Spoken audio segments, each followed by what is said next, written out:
You know, what goes up must come down. A wise street poet from the land of St. Louis by the name of Murphy Lee once said that on his classic track. What that hook gon' be? And see, he didn't need no hook on this beat to get his point across. And neither did the great Sir Isaac Newton when he originally came up with the laws of gravity, in which that Saint Lunatic referenced. The crazy thing about the laws of gravity is it doesn't just manifest itself into the physical, but across the board. Life is full of highs and lows. Look at Ben Simmons. In a matter of a few years, this man went from being considered one of the future faces of the NBA if he just developed a jump shot, to becoming the prototypical emotional light-skinned brother. Seriously, this dude is listed at 6'10" with a 7-foot wingspan, and he can't hit a jump shot to save his life. Hell, he can't even consistently hit a layup. The only reason he hasn't been ran out of Brooklyn yet is because nobody in New York roots for the Nets. Come on, guys. Everyone knows they root for the Knicks. After all, New Yorkers are hard-working people who prefer tradition. They prefer a consistent loser with a long lineage of L's over the new loser in town. The point I'm trying to make is, New Yorkers are used to losing. That's not a joke, there's no punchline, that's y'all reality. See, when the 5 boroughs of the Bronx, Brooklyn, Queens, Manhattan, Staten Island needed Patrick Ewing's knees the most, they disappeared. When y'all booed Kristaps Porzingis during the 2015 draft like the ungrateful fans y'all are, that's when his knees disappeared. And when Melo came back from injury and started hating on Jeremy Lin's come up, that's when Lin's sanity disappeared. And then that's when I attacked. Seriously, fuck the Knicks.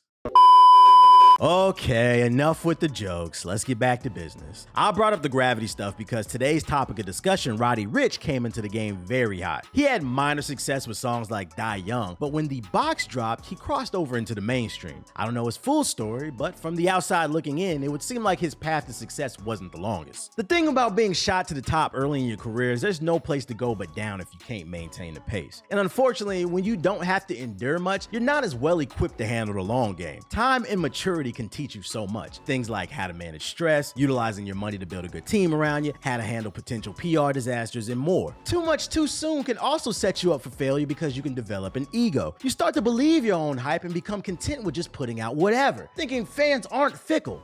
Newsflash, they are. Look at 50. Get Rich or Die Trying is considered a classic amongst hip-hop fans. Hell, I agree. Forget all them New York drill songs about spinning your block and doing ghetto river dances. Many Men is one of the only songs that makes me feel like I got ops. It just puts you in a mood. I be feeling like Malcolm X peeking out the blinds with the rifle. The thing is though, most would agree that 50 got rich and then he stopped trying, musically at least. Vitamin Water, his TV shows, and other business ventures have been doing great for him. The thing is, most creators are not 50. Most rappers live or die off of album sales, tour money, and merch sales. I'm sure someone's always gonna wanna hear the boxing concert, but as years progress, the number will start to shrink. You have to mix in new hits with the old to stay relevant. A good example of this would be Nas. King's Disease 3 review coming soon. With back-to-back mid-releases of Live Life Fast and Feed the Streets 3, we're now on 2, hence the title of the video being Roddy Ricch is on the clock. The best way I can describe Feed the Streets 3 is rapping on autopilot. Roddy found a lane for himself when he first burst onto the scene using that new age take on the blues, because yes, what he and many other new artists do, whether they're aware of it or not, is sing the blues with 808s in the background. And I'm not saying that's a bad thing, by the way. I'm cool with it. That's a whole nother topic for another video. Let me know if you want to see it in the comment section below. The point is, he hopped in a lane and he hasn't really evolved since he first emerged back on the scene with Die Young 4 years ago. I'd actually argue he's regressed. When you sing the blues, you're relatable to people who are also going through it. Feed the Streets 3 is mainly,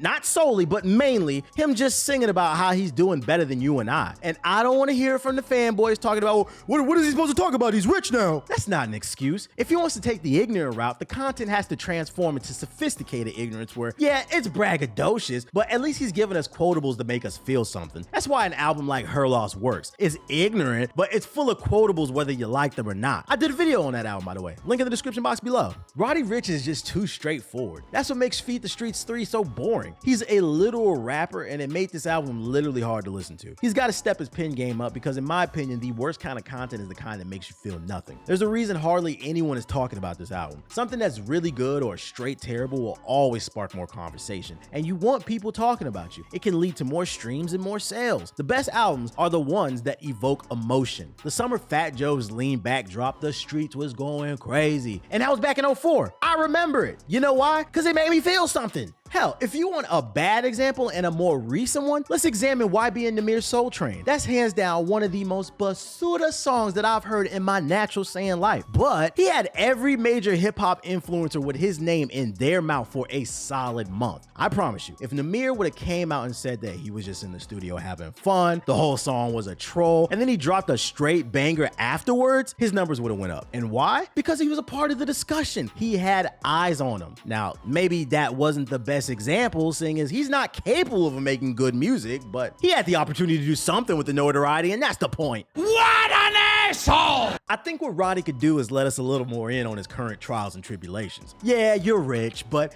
Biggie said it best. More money, more problems, right? You can still talk your ish, and you deserve to because you've worked hard, but the moment you start to forget why people fell in love with you is the moment you begin your downfall. Feed the streets with more catchy songs like The Box and give us some more depth to your lyrics. I don't expect you to be the next Lloyd Banks, but you could do better. I also think he'd excel at storytelling. Storytelling is an incredibly underutilized skill in modern rap music. King Von, may his soul rest in peace, did not rap about anything original. He was just a street dude. But you'd be a liar not to admit that Took Her to the O is not a hard song. Why?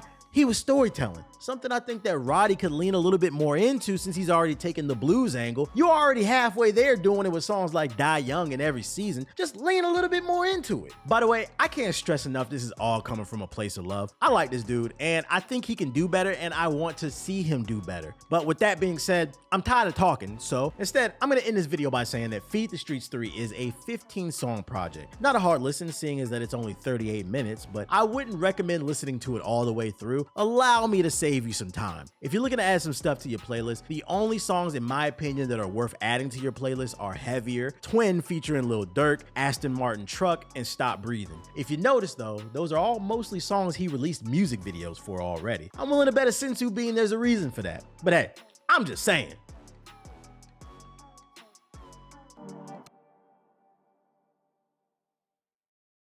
Hey, Roddy! Despite all the criticisms I have for this project, I really rock with that song Heavier. Matter of fact, yo, let a ImJustSaiyan get on the remix, man. I got a hook for you already. Listen, check this out. My Dragon Balls got heavier, Raccoon head got heavier, Vegeta hairline got heavier. Let me know, like, you rock with that?